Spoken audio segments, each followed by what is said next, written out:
All right, shifting gears now a little bit from nutrition specifically into Module 7, which is talking about body composition. So not completely away from nutrition, certainly it plays a big role, but when we think about how it affects your body, not from a performance standpoint, but more from a body composition standpoint, certainly important for the athletes or the individuals you're working with. Now, when we think about body composition, there's a number of different ways to take body composition. And first of all, what is body composition? Well, it's the difference between essentially lean muscle and body fat. Certainly people are interested in that number, and it could play a big role in terms of the overall endpoint performance if someone has more body fat than muscle or vice versa. When I was working with a professional football team, that was a big factor in terms of a lot of those athletes. The linemen certainly had higher levels of body fat than the wide receivers, for example. And there was a bod pod in the area that our athletes would go to regularly to make sure that they were monitoring their body fat and body composition to make sure that they would be able to play at their peak. So when we think about, and I mentioned the bod pod, when we think about the different ways to monitor body composition, DEXA and bod pod are really kind of the gold standards right now. Now, great, they're very highly accurate. They're again, the gold standards. One of the downsides to both of them is that they're extremely expensive and not the most practical. So if you work in a university setting, potentially you have them, or a pro setting. Some pro teams certainly have them in their locker rooms. I know at least several football teams do. I know in a collegiate setting, several do. And several companies that I work with also have bod pods that are used regularly. Very, very accurate. Again, about a 1% to 3% error margin with those. Again, not the most practical. The DEXA also fantastic. I use that in my master's research, but again, at about $250,000 per unit, most gyms aren't going to have these. In terms of what's more practical, skin fold calipers certainly, and bioelectrical impedance, the last two that are highlighted. Again, skin fold calipers, they're affordable, they're quick, and they can be reliable to a point, but the body fat distribution definitely varies. Males typically carry more weight around their midsection, females around their lower bodies. So accuracy is also dependent on the tester themselves and the calipers, the quality of the calipers. So there's some limitations. Same thing with BIA.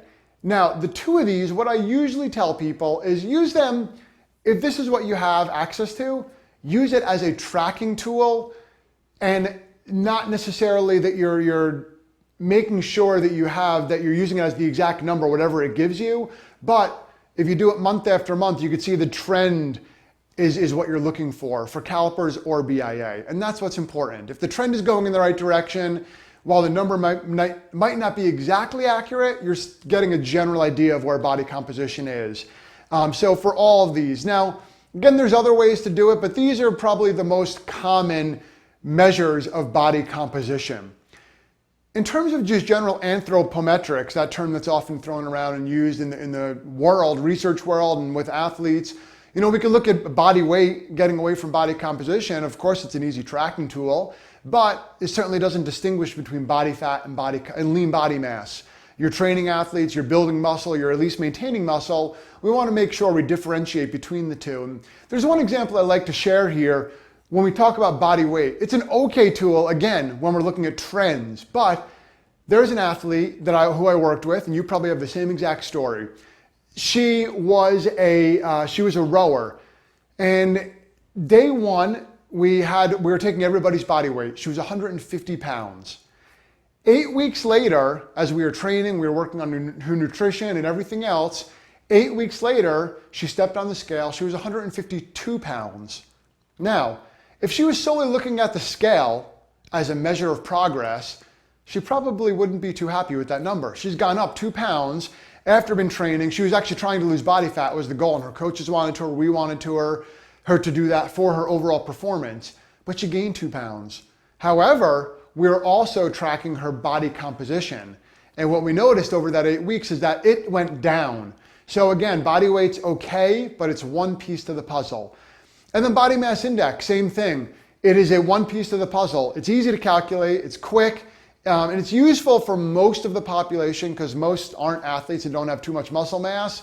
But for those who are, muscle mass certainly doesn't distinguish between body fat and lean body mass. So Using body mass index, I'm considered almost obese.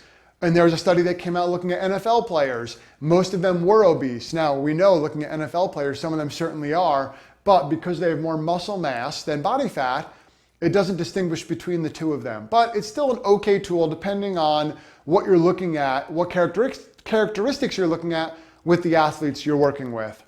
Here's how to calculate your BMI. Again, you'll see this in the manual as well, but here's the formula. Basically looking at weight in kilograms divided by height in meters squared. And there's another way to figure that out right below that as well. As you can see, when you're trying to use this tool, and again, it's a good guideline for most people.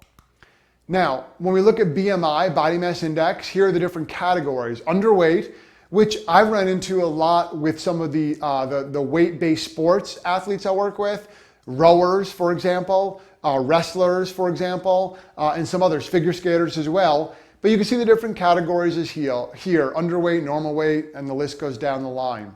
Another anthropometric tool that can be used is hip and waist circumference. I really like this one from a health standpoint because there are a lot of data that your waist circumference can dictate your overall health.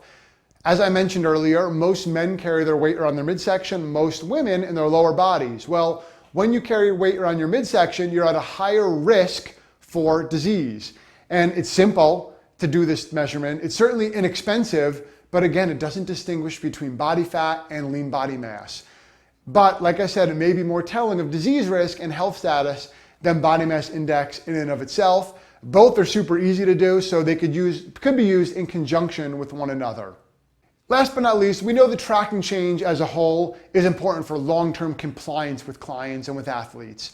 There's a variety of tools to measure this change. Depending what you have access to, will obviously dictate what you can use. Things like the bod pod or the DEXA, great if you have access to them, but most don't. But then looking at some of the other tools could be accurate as well. Like I said, use them as tracking tools to track progress, but not living and dying by the particular number or reading that those tools give you. The key is consistency and having a standard to ensure the accuracy from client to client and then from month to month with the same client. See you at the next module. Thanks so much.